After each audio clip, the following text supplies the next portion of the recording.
We were looking down Hamilton Street, the other direction from the grill. One of them shitty houses in between there and Phil's. And I remember it used to be like a comic book store, like a little bodega, a couple doors down from the grill. They used to take me there and give me like comic books and candy and crap like that. Um, Now I know. That was on his way home from his other house. Alright, so back to 310. See, like the 310 Hamilton, you can see the side of the apartment. I didn't have a shot of the front of it, but you guys know which one it is. That back there was my whole life. It was like when I was over at my pappy's house, like it's like don't fuck with that. That's like someone else's property or something. But here it turns out that was something called the Legion, which he ran, and my Grammy worked there. And they lived right next to it. So there was a shot there of him at the birthday party. You see my cousin Brendan, Mr. Desi. It must be Desi's birthday because it's the middle of summer. It's summer. It's hot. Brendan has his shirt off.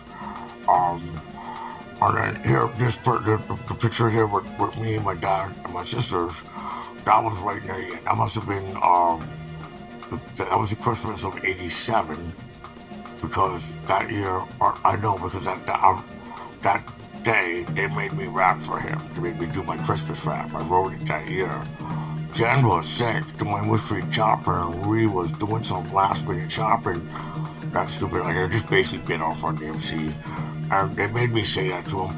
I'm glad that he saw the beginning, right? And he was still like coherent enough to get some of it. I don't think he understood fully what the fuck I was doing with the rapping and the the whole stick that I was doing. He didn't understand it, I don't think. But I'm glad that he saw it. I'm glad that he witnessed me become into what I became, and saw the fucking Run DMC hat and me doing all the moves and whatever the fuck it was that I was when I started. So that was a priceless picture to me. That was towards the end. As far as I can tell, my whole life, I was told he was a bad guy, he was a bad guy, he was a bad guy. Mostly by my dad and my mom. And then on top of it, I always heard, and this was from my Aunt Tootie, who was one of my Grammy's sisters. My Grammy was one of 13 children, so like there was a shitload of brothers and sisters, and there's a shitload of people named France. So I wonder why I don't know any of them or fuck with any of them. It pisses me off big time. And really, nobody on the inside family fucks with each other, and it breaks my heart. And that we don't know each other, and we carry the same fucking name, really. And I just, I've been having personal problems, like, for the longest time, really since adolescence. I don't fit in to my family. I don't really belong in my family.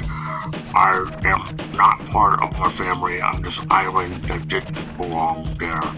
The France family is my sisters and my parents.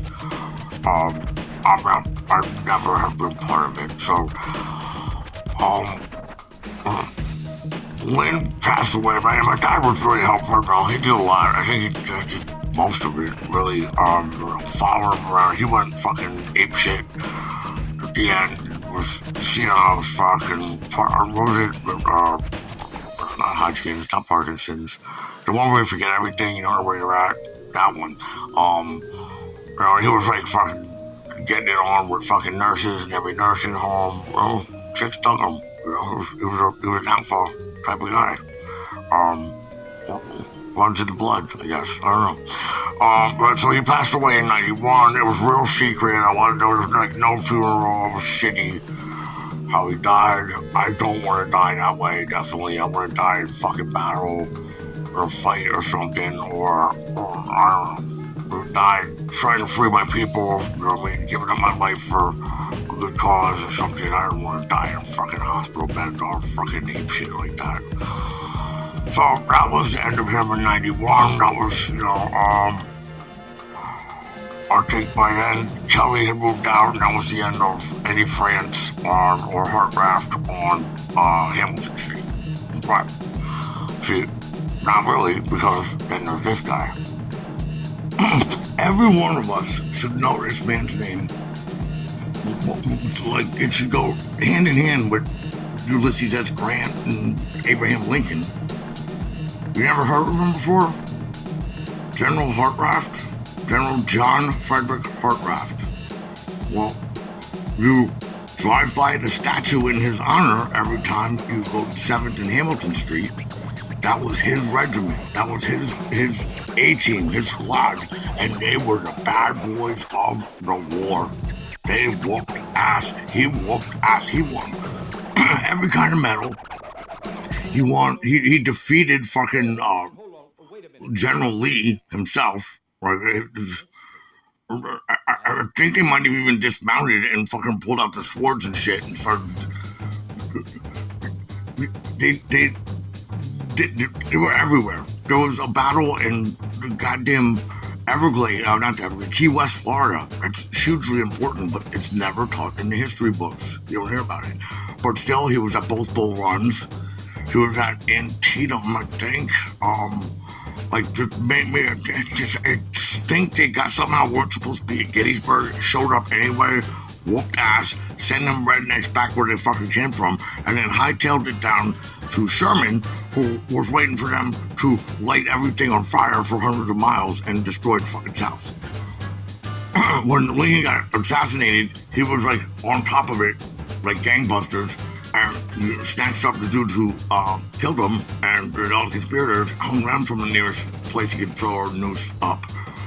He was governor of Pennsylvania twice. He was auditor general, postmaster general.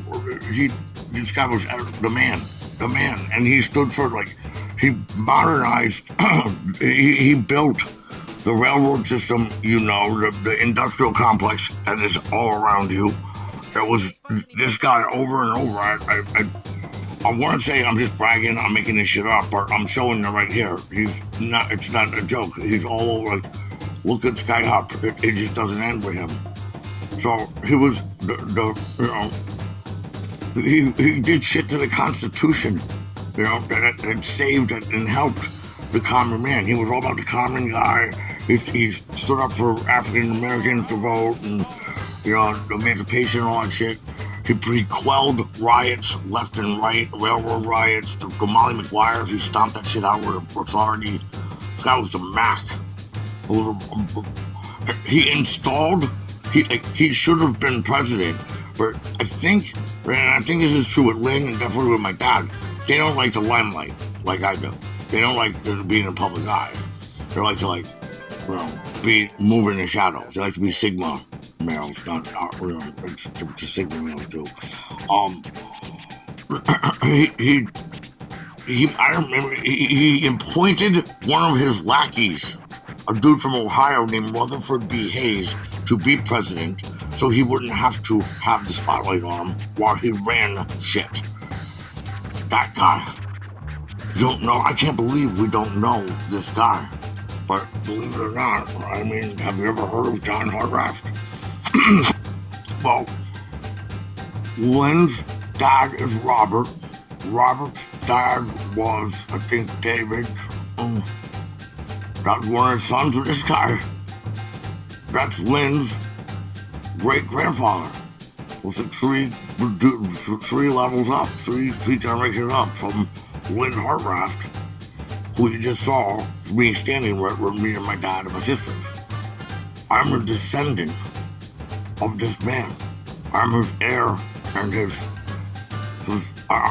I'm his reincarnation. I don't give a fuck.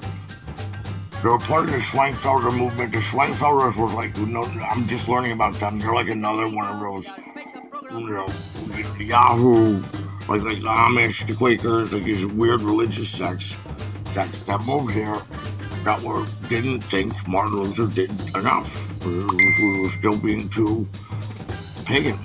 So, from here on in, if you can, I don't expect you to remember it or say it, but I want to try to get my government name changed. And I want to be known as John Frederick Logan, in honor of Lynn Hartranft from here on in. That's my real name.